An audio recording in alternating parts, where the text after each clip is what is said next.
Call option आपको मैंने यहाँ से दिखाया तो बेटर समझेगा, है ना। डीमैट से दिखाता हूँ, एक ही मिनट, आपको प्रॉपर प्राइसिंग वगैरह समझेगी और ये समझेगा कि आपका डेरिवेटिव जो होता क्या है। जिनका स्क्रीन ब्लर आ रहा है, एप्लीकेशन बंद करके चालू करना, अगर ब्लर आ रहा है तो हाँ स्टार्ट हो जाएगा।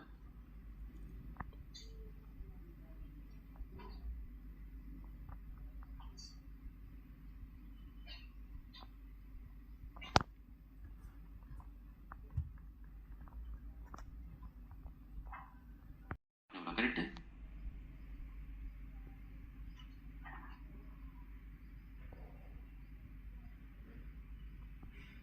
यहाँ पर एकदम नीचे आपको दो चीज दिख रही है, रिलायंस एंड रिलायंस का 2600 का कॉल ऑप्शन सीई, एकदम नीचे दिख रहा है रिलायंस का कॉल ऑप्शन सीई नाम से 2600 सी दिख रहा है ना। ओके, तो एक रिलायंस का जो शेयर है वो 2600 का है, ठीक है, एंड रिलायंस का जो कॉल ऑप्शन है वो 64 रुपीज का है। रिलायंस का जो कॉल ऑप्शन है वो है 64 रुपीज का, लेकिन जब मैं ये रिलायंस का कॉल ऑप्शन खरीदने जाऊंगा तो मुझे सिंगल क्वांटिटी नहीं मिलेगी, मुझे कम से कम 250 क्वांटिटी या उसके मल्टीपल्स में खरीदना पड़ेगा, ठीक है। प्राइस भी दिख रहा है आपको और यहाँ पर क्वांटिटी भी दिख रही है 250, सही है ना। मैं आपको समझाता हूँ, पहले बस प्राइस देख लो, मैं आपको समझाता हूँ कि होता क्या है। तो रिलायंस का एक शेयर 2600 का है, एंड रिलायंस का अगर मैं शेयर ना खरीदूं, रिलायंस का अगर मैं कॉल ऑप्शन खरीदूं तो फिर 64 रुपीज का प्राइस है, एंड लॉट साइज क्या है 250, मतलब कम से कम 250 या उसके मल्टीपल में खरीदना पड़ेगा। 250, 500, 750, 1000, 1250, 1500 ऐसे खरीदना पड़ेगा, ठीक है। तो इससे होता क्या है जैसे सुन लेना पहले कि समझो रिलायंस का एक शेयर 2600 रुपए का है, ओके, और अगर मुझे 250 रिलायंस के शेयर खरीदने हैं तो मुझे कितने पैसे डालने पड़ेंगे? नहीं, 250 रिलायंस के शेयर खरीदने, अब मैं शेयर की बात कर रहा हूं तो कि फॉर एग्जांपल ये 100 रुपए ऊपर चला जाएगा, मतलब मुझे ऐसा लगता है कि रिलायंस का जो शेयर है 100 रुपए ऊपर जाएगा तो फिर मैं बेच के निकल जाऊंगा, ऐसा मेरा अंदाजा है। तो यहां पर मैं 250 शेयर इंटू 100 रुपए, मतलब मैं 25,000 का प्रॉफिट कमाने का सोच रहा हूं। ये सबको समझा? रिलायंस का एक शेयर 2600 रुपए का है और मुझे लगता है कि भाई रिलायंस का शेयर 100 रुपए ऊपर जाने वाला है, तो मैंने उसके 250 शेयर खरीद लिए। तो 250 शेयर अगर मैं रिलायंस के खरीदता हूं तो मुझे 6.5 लाख रुपए देने पड़ेंगे, ठीक है, और उस पर हो सकता है कि 100 रुपए ऊपर चला जाए तो मैं 25,000 कमाऊंगा। लेकिन ये पॉसिबल है कि मेरे पास इन्वेस्ट करने के लिए 6.5 लाख रुपए नहीं है, मेरे पास समझिए सिर्फ 16,000 रुपए, मेरा अकाउंट में सिर्फ 16,000 रुपए है और मैं इसी इच्छा रखता हूं कि मैं यहाँ पर रिलायंस के शेयर्स खरीदूं एंड 100 रुपए का प्रॉफिट कमाऊं, ओके। तो एक तरीका होता है कि शेयर्स खरीदें, दूसरा तरीका होता है कि शेयर्स ना खरीदो, उसका ऑप्शन खरीदो। जैसे यहां पर हमने क्या देखा, उसका कॉल ऑप्शन, तो हमने देखा रिलायंस का 2600 लेवल का 2600 का कॉल ऑप्शन, और वहां पर दिसंबर वगैरह भी लिखा हुआ था क्योंकि वो हर महीने का होता है, ठीक है। तो ये जो कॉल ऑप्शन था इसकी 250 क्वांटिटी थी एंड प्राइस चल रहा था 64 रुपीज का, मतलब कितना हो जाएगा 16,000 रुपए। तो फर्क ये पड़ता है कि अगर रिलायंस का शेयर 2600 की जगह 2700 हो गया ना, अगर रिलायंस का शेयर 2600 की जगह 2700 हो गया तो इसका जो प्राइस 64 है ये भी 164 हो जाएगा। अगर मैंने कॉल ऑप्शन 64 में खरीदा, है ना, क्योंकि रिलायंस का शेयर 2600 रुपए चल रहा है, अगर रिलायंस का शेयर 2600 से 2700 हो गया तो फिर ये जो ऑप्शन मैंने 64 का खरीदा है इसका प्राइस भी 164 हो जाएगा, 100 रुपए से बढ़ जाएगा, ठीक है। तो बेसिकली यहां पर 164 रुपीज इंटू 250 क्वांटिटी अपन ने खरीदी थी, करेक्ट, तो इसको मैं बेच दूंगा, मैंने 64 में खरीदा एंड मैं इसको 164 में बेच दूंगा, तो सिंपल वर्ड्स में बोल सकता हूँ कि यहाँ पर 25,000 रुपए का प्रॉफिट आएगा क्योंकि 100 रुपए बढ़ गया ना, है ना। अगर 100 रुपए बढ़ गया तो इंटू 100 रुपीज करूंगा तो 25,000 का प्रॉफिट आएगा, करेक्ट। जो प्रॉफिट मुझे 6.5 लाख डाल के मिल रहा था वही प्रॉफिट मुझे 16,000 डाल के भी मिल रहा है, इसमें डिविडेंड वाला फंडा नहीं होता है, ये मंथली वाले ऑप्शन होते हैं, मतलब जैसे फॉर एग्जांपल आज चल रही है 15 दिसंबर, ठीक है, मैंने आज ये ऑप्शन खरीदा, तो इस ऑप्शन की वैलिडिटी होती है दिसंबर एंड तक। जो भी मंथ का लास्ट गुरुवार होता है, ये फिक्स होता है, जिस भी मंथ का लास्ट थर्सडे होता है उस दिन ये ऑप्शन खत्म हो जाएगा। मतलब आज हो सकता है मैंने 64 में खरीदा और बाद में इसका प्राइस 80 रुपीज था, तो उसके हिसाब से सेटलमेंट हो जाएगा। मैं उसके पहले बेचना चाहूँ तो बेच भी सकता हूँ, लेकिन वो गुरुवार जो आएगा वो लास्ट रहेगा, उसके बाद में कुछ नहीं कर पाऊंगा। जैसे रिलायंस का अगर शेयर आता है तो मैं तो उसको 10-20 साल भी रखूँ, कोई दिक्कत नहीं है, लेकिन ये जो कॉल ऑप्शन पुट ऑप्शन रहता है इसकी एक्सपायरी होती है, तो जनरली इसकी मंथली एक्सपायरी होती है कि जिस भी महीने का आखिरी गुरुवार रहेगा तब वो खत्म हो जाएगा। जैसे दिखाता हूँ, यहाँ पर देखो अपने देखा था रिलायंस 2600 दिसंबर का है, दिसंबर 2600 कॉल ऑप्शन, मतलब इस महीने का जो लास्ट थर्सडे रहेगा जो आ रहा है 29 को, 29 दिसंबर को आ रहा है, तो लास्ट तारीख रहेगी जब तक मुझे इसको सेटल करना है। मतलब या तो बेचूं या तो नहीं बेचूं, बेचा तो जो भी प्रॉफिट लॉस, एंड नहीं भी बेचा तो गुरुवार को जो भी इसका प्राइस रहेगा वो फाइनल सेटलमेंट होगा। तो हो सकता है कि मैंने 64 में खरीदा एंड थर्सडे को प्राइस 80 रुपए था, तो 16 रुपीज का प्रॉफिट है इंटू 250 क्वांटिटी। हो सकता है कि जीरो भी हो जाए, कॉल पुट ऑप्शन में ऐसा भी होता है कि जीरो भी हो सकता है, क्योंकि अगर रिलायंस का प्राइस 2600 रुपए हमने खरीदा था, ये 2600 लेवल खरीदा था ना, तो 2600 से अगर नीचे गया तो इसका प्राइस जीरो हो जाएगा। तो थोड़ा सा है ना ट्रिकी होता है, क्या बोल रहे हो, डायरेक्ट जीरो हो जाएगा। यस, ठीक है, मतलब ये समझाने के लिए थोड़ा सा वक्त लगता है, बट एक ओवरऑल आइडिया समझा गया। ठीक है, एग्जैक्ट आपको नहीं समझा होगा, क्योंकि इसको समझाने में समझो कि कम से कम 1-2 घंटे लगते हैं।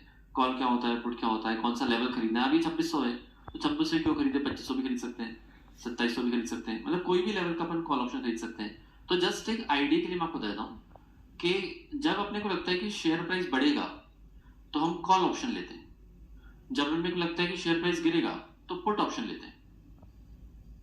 ठीक है, अगर अपने को लगता है कि अपना शेयर प्राइस बढ़ेगा तो अपन कॉल ऑप्शन लेते हैं। जैसे हमने ये 64 रुपीज का खरीदा था, ठीक है, अपने को लगता है कि 100 रुपए ऊपर प्राइस जाएगा तो अपन कॉल खरीदेंगे या पुट, तो कॉल ऑप्शन खरीदेंगे।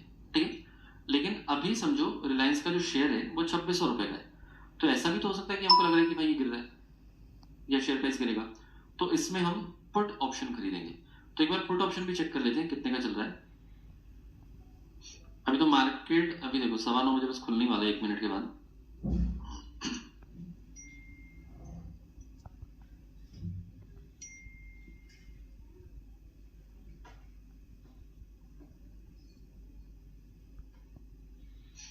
देखो रिलायंस दिसंबर 2600 का पुट ऑप्शन, फिर रिलायंस 23 जनवरी 2600 का कॉल ऑप्शन। आई थिंक जनवरी में वो लास्ट होगा या कुछ तो छुट्टी उट्टी होगी बाद में, तो ये जनवरी का भी है, फेब का भी है, मतलब आप आगे वाले महीने के भी कॉल पुट में खेल सकते हो। मतलब काइंड ऑफ देखो सट्टा ही है, कॉल पुट तो काइंड ऑफ सट्टा ही है ना, 1 महीने में जो हुआ हुआ। शेयर्स में ऐसा नहीं होता है, शेयर्स को आप लॉन्ग टर्म अपने हिसाब से रख सकते हो। ओके, तो जैसे यहाँ पर ये पुट ऑप्शन कितने का चल रहा है, 30 रुपीज का, देख रहे हैं आपको 2600 का पुट ऑप्शन चल रहा है आपका 30 रुपीज का। ठीक है, अच्छा ऊपर कॉल ऑप्शन रेड में है 60 रुपए का, 64 का हमने देखा था, कल क्लोजिंग था, अभी 60 रुपए के आसपास चल रहा है। और पुट ऑप्शन ग्रीन में, पुट मतलब क्या होता है, रिलायंस का शेयर नीचे गया होगा, तो रिलायंस का शेयर नीचे गया होगा। देखो ये रिलायंस का शेयर गिरा है क्या, 6 रुपए ऊपर दिख रहा है आपको, जस्ट रिलायंस का 2608 रुपए दिख रहा है क्या, है ना, थर्ड लास्ट, है ना। तो अगर रिलायंस का शेयर गिरेगा तो ये पुट ऑप्शन की वैल्यू बढ़ती जाएगी, देखो 31 रुपीज हो गया, है ना। तो अगर मैं अभी आपके सामने इसको 29 रुपीज पे खरीदता और 31 पे बेच भी देता अभी विद इन 15-20 सेकेंड्स, तो 2 रुपए इंटू 250, तो 500 रुपए का प्रॉफिट अपने को हो जाता तुरंत आपसे बात करते करते। ठीक है, तो अभी 31.35 चल रहा है। तो बेसिकली क्या होता है, ये सब चार्ट वार्ट्स अपने को देखने पड़ते हैं, वहां से अंदाजा आता है। मतलब है रिस्की काम, कभी भी कुछ भी हो सकता है। जैसे कई बार ऐसा होता है कि जैसे अभी तो ज्यादा शेयर प्राइस में आपको डिफरेंस नहीं दिखा, कई बार ऐसा होता है कि हमने कॉल ऑप्शन खरीदा हो और रिलायंस ओपनिंग में 9:15 बजे 200 रुपए नीचे गिर गया, ठीक है, तो 10-20-30 हजार का फटका, ऐसा होता है। तो जैसे ये रिलायंस का शेयर गिरता आया है कितने से, 2700 से, है ना, 2700 से गिर गिर के 2600 तक आ गया है। तो 100 रुपये करीब गिरा है, तो तब अपने को आइडियली पुट ऑप्शन खरीदना था। जैसे जनरली क्या होता है, जैसे मैं आपको आइडिया के लिए बता रहा हूँ कि रिलायंस जो है इसका शेयर देखो हाईएस्ट कितना गया 2800, 2850। तो ये ना रेजिस्टेंस जोन होता है, मतलब अधिकतर जब भी शेयर प्राइस इसके आसपास आएगा, जैसे देखो 2850 से गिर गया, फिर ये 2800 से गिर गया, फिर वापस 2750 से गिर गया, तो जनरली ऐसा होता है कि जब शेयर प्राइस उसी लेवल पर आता है तो जनरली गिरता ही गिरता है, ठीक है, वो उसका रेजिस्टेंस कहलाता है। तो अपन थोड़ा रिस्क लेके वहां पर पुट ऑप्शन खरीद सकते हैं। जैसे यहाँ पर रिलायंस का प्राइस अगर 2800 पहुंचा तो मैं थोड़ा रिस्क लेके पुट ऑप्शन खरीद सकता हूँ, इस अंदाजे के साथ कि शेयर प्राइस गिरेगा, ठीक है। जब तक ये 2800-2850 का लेवल क्रॉस नहीं हो जाता तब तक फिर इसमें जो है तेजी नहीं बनेगी, यहीं पर घूमता रहेगा, ठीक है। तो ये क्या हो गया, this is one of the derivative. ये जो मैंने आपको कॉल एंड पुट ऑप्शन बताया ना, इसको हम नाम क्या देते हैं, डेरिवेटिव। तो डेरिवेटिव का मतलब कोई ऐसा इंस्ट्रूमेंट जिसकी वैल्यू मेन इंस्ट्रूमेंट से आ रही है। जैसे कॉल ऑप्शन या पुट ऑप्शन की वैल्यू किस पर चल रही है, तो रिलायंस के मेन शेयर पर। तो रिलायंस का शेयर अगर बढ़ेगा तो कॉल ऑप्शन की वैल्यू बढ़ेगी, रिलायंस का शेयर अगर गिरेगा तो पुट ऑप्शन की वैल्यू बढ़ेगी। तो अगर पुट ऑप्शन की वैल्यू बढ़ रही है तो कॉल की गिरेगी, है ना, जैसे यहां पर आपने देखा था।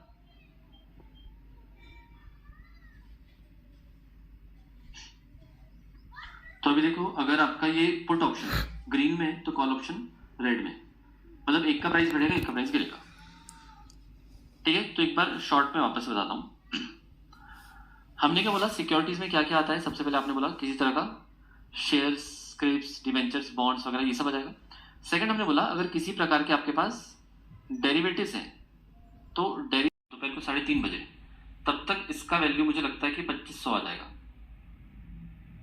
ऐसा मुझे लगता है कि भाई इसका जो वैल्यू 2500 आ जाएगा। अब पुट ऑप्शन मुझे लगता है बहुत रिस्की, जस्ट फॉर एग्जाम्पल, तो हमको लगा कि पुट ऑप्शन में अपने को नहीं खेलना है, ठीक है। तो अपन क्या कर सकते हैं, सुबह 9:15 बजे जब मार्केट खुला तब पहले मैंने इन शेयर्स को सेल कर दिया, मैंने 50 शेयर सेल किए, ठीक। एंड बाद में जब इसका प्राइस 2500 आ गया तो मैंने उसको बाय कर लिया। सपोज 10 क्वांटिटी थी तो उसको मैंने 2600 रुपए में सेल किया एंड 2500 पे बाय किया, तो फायदा हुआ कि नुकसान, फायदा हो कि नुकसान, फायदा हुआ ना भाई। 2600 में बेचा है, 2500 में खरीद रहे हो, कितने का फायदा, 100 रुपए इंटू 10 क्वांटिटी तो 1000 रुपए, तो 1000 रुपए का प्रॉफिट, ठीक है। इसको नाम दिया जाता है शॉर्ट सेलिंग, इस कॉन्सेप्ट को नाम दिया जाता है शॉर्ट सेलिंग। और ये शेयर्स में करना है तो सिर्फ इंट्राडे बेसिस पर ही होता है। अगर आपको करना है तो शेयर्स में आपका ये इंट्राडे बेसिस पर ही होता है। इंट्राडे बोले तो with in the same day, मतलब जैसे आज थर्सडे तो 9:15 से 3:30 के बीच में मुझे इसको सेटल करना पड़ेगा। लेकिन मुझे ऐसा लगता है कि भाई एक दिन में नहीं गिरने वाला है, इसको हो सकता है गिरने में 2, 4, 5 दिन लग जाए, तो या तो मैं वो पुट ऑप्शन खरीद लूंगा जो भी अपन ने देखा था जो दिसंबर एंड तक जाएगा, या फिर रिलायंस के फ्यूचर्स होते हैं, जैसे कॉल पुट ऑप्शन होता है वैसे फ्यूचर्स भी होता है, तो सेम वो भी एक तरह का डेरिवेटिव है, ठीक है। तो जस्ट फॉर एग्जांपल आपको बताता हूं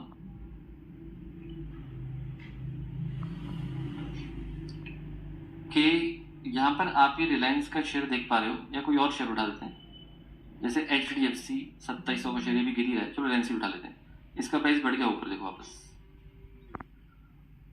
अब समझो रिलायंस का शेयर मैं बाय या सेल दोनों कर सकता हूं, मैं सेल पर क्लिक कर रहा हूं, अपन ने सेल किया, समझिए यहां पर अपन उठाते हैं 100 क्वांटिटी, लेकिन अब इसको अपने को उठाना पड़ेगा इंट्राडे में,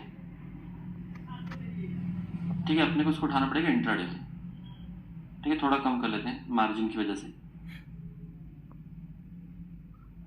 तो नॉर्मली क्या होता है, जैसे फॉर एग्जांपल 100 शेयर इंटू 2600 रुपए, तो 2,60,000 रुपए अपने को लगते हैं नॉर्मली, ठीक है।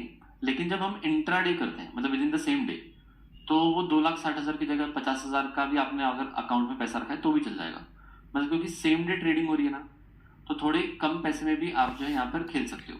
तो जैसे फॉर एग्जांपल यहाँ पर मैंने 80 शेयर्स रखे, है ना, एंड मार्जिन मुझे रिक्वायरमेंट है 41,000 की, देखो नीचे दिख रहा होगा लेफ्ट साइड में अप्रोक्स मार्जिन, तो मेरे अकाउंट में 40,000 होने चाहिए। तो इंट्राडे मार्केट प्राइस मतलब तुरंत बिक जाएगा, है ना, एंड इंट्राडे तुरंत का इसको मैं सेल करता हूं, ठीक है। तो ये मेरी सेलिंग हो गई, ओके, यहां पर मेरी सेलिंग हो गई। अब ये डिपेंड करता है मैंने कितने में बेचा इसको, 2612.68 में इसको मैंने बेचा है। अब करेंट प्राइस क्या चल रहा है, 2613, तो मुझे यहां पर हो जाएगा नुकसान अगर मैंने उसको तुरंत यहां पर वापस खरीद लिया तो। मतलब मैंने 2612 में बेचा है ना, 2612 में बेचा है, और अभी प्राइस आपको दिख रहा है 2614। तो अगर मैं इसको 2614 पे खरीद लूं वापस, तो मुझे 2 रुपए का यहाँ पर नुकसान हो रहा है। तो 80 शेयर्स इंटू 2 रुपीज, तो ये मुझे हो जाएगा यहाँ पर नुकसान, ठीक है। बेच के खत्म करें, नहीं तो लेक्चर के बीच में अपन भूल जाएंगे, है ना, और प्राइस बहुत ऊपर नीचे हो जाएगा। एक ही मिनट। तो अभी अपने को यहाँ पर प्राइस दिखा रहा है कितने का, मतलब 26 रुपए का मुझे यहाँ पर अभी, है ना। अब आ रहा है थोड़ा प्रॉफिट लॉस भाई वहीं पर घूम रहा है, ठीक। तो इसको अपन जो है एग्जिट कर लेते हैं, स्क्वायर ऑफ कर लेते हैं, मतलब पहले किया सेल फिर किया बाय, 27 रुपए का प्रॉफिट, बताइए, ठीक है, समझ आएगा। तो ऐसे होता है, मतलब मिनटों का खेल रहता है। अपने को पता है कि अगर अभी अगले 5-10 मिनट में सेलिंग आने वाली है, तो बेचो पहले या खरीदो, जैसा भी है, 5-10 मिनट में फिर उसको खरीद बेच के निकल जाओ। चलिए, और देखो कितना प्राइस का डिफरेंस आया, 2612 एंड 2609, नहीं मेरे ऑर्डर्स में दिखेगा 2612.34 एंड 0.68, मतलब सिर्फ 30-35 पैसे का डिफरेंस है। उसमें अपन यहाँ पर ठीक है, लेकिन इतना तो ब्रोकरेज में चला गया होगा, है ना, 20 रुपए खरीदने का 20 रुपए बेचने का, ऐसा, ठीक है। इतना क्लियर है। तो ये क्या होते हैं, एक तरह के डेरिवेटिव्स होते हैं आपके कॉल ऑप्शन प्रोडक्शन वगैरह वगैरह, तो ये भी सिक्योरिटीज में आता है। देन ठीक है, मुझे ऐसा बहुत दुख होता है कि जब हम पढ़ते थे हमको किसी ने एसआईपी के बारे में, तब म्यूचुअल फंड के बारे में नहीं बताया, ठीक है। लेकिन आजकल जो है काफी अवेयरनेस है, काफी इंफॉर्मेशन अवेलेबल है, तो आपको फॉर श्योर ना एसआईपी स्टार्ट करना ही चाहिए। जस्ट मैं आपको एग्जाम्पल के तौर पर बताता हूँ, आपने कभी ये चेक नहीं किया होगा, मेरे ख्याल से किया है ना, अबर सर ने दिखाया होगा, है ना। यस, जस्ट एक मैं आपको यहाँ पर अमाउंट वाइज बताता हूँ कि ज्यादा नहीं, अगर आपने महीने के कितने कर सकते हैं, 500-1000 कितने कर सकते हैं, है ना, एटलीस्ट 500 तो कर ही सकते हैं गहरी हालत में, ठीक है। 500 रुपए अगर अपने इन्वेस्ट किए, एंड जनरली समझो कि 12-15% का रिटर्न अपने को लॉन्ग टर्म में मिलता है शेयर्स में, तो मैं इसको यहां पर समझिए 15 रखता हूं, एंड आपकी एज अगर आज है 18, तो अपन ऐसा समझो कि 500 रुपए डाल के अपन भूल गए, ना, पैसा डाल के भूल गए, तो आपकी 18 की एज है, एंड 48 की एज में अगर आप हर महीने के, ज्यादा नहीं, सिर्फ 500 डालते हो, और 15% का रिटर्न अगर एक्सपेक्टेड है, तो आपके जेब से टोटल जाने वाला है 1,80,000 रुपए, एंड तब आपको मिलेगा 35 लाख, मतलब करीब करीब 36 लाख रुपए का आपका अमाउंट बन जाएगा, ठीक है। तो एसआईपी तब काम में आती है जब आप इसको लॉन्ग टर्म में रखते हो। आप पैसा डालो 2-3-5 साल में निकालो, तो आपको कुछ खास रिटर्न्स नहीं दिखेंगे, क्योंकि ये एसआईपी जो आप करते हो, एसआईपी जो सिस्टमेटिक इन्वेस्टमेंट प्लान, तो ये पैसा कहां पर जा रहा है, शेयर मार्केट में जाता है, ठीक है। म्यूचुअल फंड आपको पता है, म्यूचुअल फंड क्या करता है, लोगों से पैसा लेके मार्केट में इन्वेस्ट करता है, करेक्ट है। जैसे फॉर एग्जांपल रिलायंस का एक शेयर खरीदना था 2600 का, अभी समझो कि इंडिविजुअली हो सकता है कि हर एक के पास पैसा ना हो 2600 रुपए, तो हमारे पास, हमने बोला कि 500 रुपए, तो सपोज मैंने म्यूचुअल फंड खोल लिया, तो मैंने बोला कि जितने बच्चे बैठे यहाँ पर, है ना, सब हर महीने के 1000 रुपए देंगे, तो 100 बच्चे इंटू 1000 रुपए, मतलब 1 लाख रुपए मुझे हर महीने मिलेंगे। तो उस 1 लाख रुपए में से मैं 1 या 2% अपनी कमीशन काट लूंगा, 1 लाख मुझे टोटल मिले, उसमें से 1000-2000 मैं कमीशन काट लूंगा, बाकी जो 98,000 रुपीज है मैं मार्केट में जाके इन्वेस्ट करूंगा, ठीक है। तो वो आपके नाम पर मार्केट में इन्वेस्ट हो जाएंगे, जैसे हमने रिलायंस में, एचडीएफसी बैंक में, आईसीआईसीआई बैंक में, ऐसे अलग अलग शेयर्स में इन्वेस्ट किए। तो जब उन शेयर्स का प्राइस बढ़ेगा, तो आपने जो 1000 रुपए डाले उसकी भी वैल्यू बढ़ेगी, ठीक है। 1010 रुपए होगा, 1020 रुपए होगा, मतलब आपको आपके इन्वेस्टमेंट पर रिटर्न मिलना जो है वो स्टार्ट हो जाएगा, ठीक है। तो एटलीस्ट 500 रुपए तो स्टार्ट करने ही चाहिए मेरे हिसाब से, और जिनको ज्यादा पॉसिबल है लेकिन सिस्टमेटिक ही करना है ना, और ऐसा भूल जाना इस पैसे को, पैसा डाला और भूल जाने का। जैसे समझो आप 1000 रुपए डालते हो, ठीक है, तो आपका देखो 3,60,000 जा रहा है, एंड कितना बनता है पैसा फिर 70 लाख रुपए। आज से 30 साल बाद आपको 70 लाख देगा, एंड ये 15% में ऑन एन एवरेज पकड़ रहा हूं, मतलब इतना तो मिल ही जाता है, डिपेंड करता है मार्केट कंडीशंस के ऊपर। लेकिन अगले 10 साल बोलते हैं कि इंडिया के ही, अगले आने वाले 10 साल जो है वो इंडिया 3rd लार्जेस्ट इकोनॉमी बनने वाला है वर्ल्ड की। ओके, मतलब ग्रोथ बहुत जबरदस्त होने वाली है, तो बिल्कुल बिल्कुल स्टार्ट करना चाहिए। देखो अगर आपके पेरेंट्स ने, अगर आपके बचपन में SIP स्टार्ट की होती है आपके नाम पर, ठीक है, और उन्होंने ऐसा प्लान किया होता कि 18 का जब ये हो जाएगा या हो जाएगी तब इसकी पढ़ाई के लिए पैसा लगेगा, तो अगर वो महीने के 1000 रुपए भी डालते जब से आप पैदा हुए तब से, तो आज आपके पेरेंट्स के हाथ में 13 लाख रुपए का फंड ऑलरेडी जमा हुआ रहता। ठीक है, देखो प्रिंसिपल से बहुत फर्क पड़ता है ना। अगर 5000 डाले होते तो फिर उनके हाथ में 65 लाख रुपीज होता, तो आपकी पढ़ाई शादी दोनों का खर्चा निकल जाएगा, है ना, मेक सेंस, करेक्ट है ना। तो भाई ये पहले जनरेशन में इतना पता नहीं था, लेकिन अपनी जनरेशन को तो पता है ना, तो अपने को तो स्टार्ट करना ही चाहिए, करेक्ट। और आजकल के तो खर्चे इतने बढ़ गए हैं कि बच्चों को तो मैं कॉस्ट सेंटर बोलता हूँ। बच्चे करना मतलब कॉस्ट सेंटर है। एक बार बच्चे पैदा कर लो फिर कॉस्ट ही कॉस्ट जाएगा जब तक उनकी शादी नहीं हो जाती। फिर शादी होने के बाद अगर बच्चा बोल रहा है कि भाई मैं तो फॉरेन जाऊंगा, है ना, फिर तो जो पेरेंट्स का इन्वेस्टमेंट पूरा जीरो हो जाएगा ना, है कि नहीं, रिटर्न क्या आएगा। तो ऐसा, ठीक है, तो this a concept of SIP जो आइडियली यू शुड स्टार्ट। ठीक है, बहुत सारी जगह पर SIP होता है, बहुत सारे म्यूचुअल फंड हाउसेज होते हैं, ICICI का होता है, एक्सिस का होता है ना, HDFC होता है, तो बहुत सारे है ना, SBI मैग्नम करके होता है। तो आप सिंपली गूगल पे जाके, है ना, मनी कंट्रोल पे there is something called as mutual fund scanner, मैं आपको वो भी तरीका बता देता हूँ। ठीक है, जिनको लगता है कि भाई डालना है यहाँ पर मनी कंट्रोल का MF स्कैनर डालना गूगल पे, तो वहां पर आपको दिखेगा कि कौन से म्यूचुअल फंड ने कितने कितने रिटर्न दिए, कौन से म्यूचुअल फंड ने कितने कितने रिटर्न दिए पास्ट में। तो आप अच्छे अच्छे नाम वहां से उठा सकते हो। जैसे यहाँ पर आपको कुछ कुछ नाम दिख रहे होंगे, Canara Robeco, SBI control fund, Aditya Birla वगैरह वगैरह। तो अपन लॉन्ग टर्म इन्वेस्टिंग कर रहे हैं तो जनरली अपन 5 साल 10 साल का रिटर्न देखेंगे।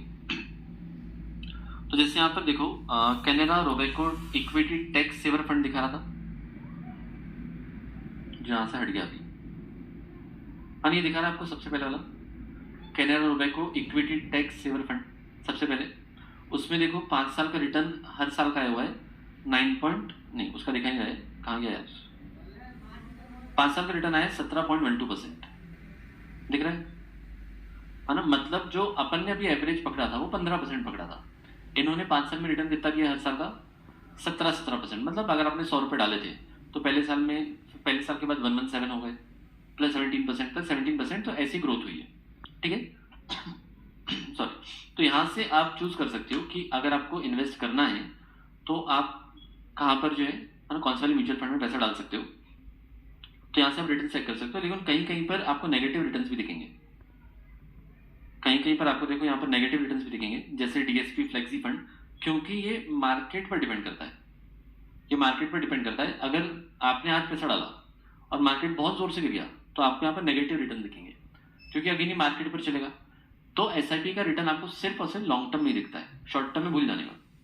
ठीक है, पैसा डाला 10 20 30 साल तक उसको देखने का ही नहीं, जब एक्चुअल जरूरत पड़ेगी तभी निकालना। क्लियर है, परफेक्ट है ना। ओके, तो यहाँ से आप चेक कर सकते हो कि कौन सा म्यूचुअल फंड में इन्वेस्ट करना है। तो कम से कम 500 रुपए, फिर मैक्सिमम आपकी जितनी इच्छा हो उतना पैसा हर महीने डाल सकते हो। मनी कंट्रोल वेबसाइट है, एप्लीकेशन है, और उसमें मैंने आपको दिखाया, ये भी रिलायंस का ही है। मनी कंट्रोल जो है इसको भी रिलायंस चला रहा है, Reliance is the owner of money control. चलिए मैं किस में इन्वेस्ट करता हूँ, 2-3 नाम मैं आपको बताऊंगा, अभी मुझे एग्जैक्ट याद नहीं है, आपको एग्जैक्ट अगर इन्वेस्ट करना होगा तो बता दूंगा। एक एक्सिस का ब्लू चिप फंड है, एक एक्सिस का ब्लू चिप फंड है, रिटर्न उसके 10-12% है, लेकिन शेयर्स अच्छे अच्छे। चलिए, तो हम पढ़ रहे थे यहाँ पर क्या डेफिनेशन सिक्योरिटीज की, है ना। तो आपने शेयर्स निफ्टी 20 वगैरह दिख रहा है, और निफ्टी 20 क्या है, एक तरह का ETF है। ETF का फुल फॉर्म होता है एक्सचेंज ट्रेडेड फंड्स। ETF का मतलब होता है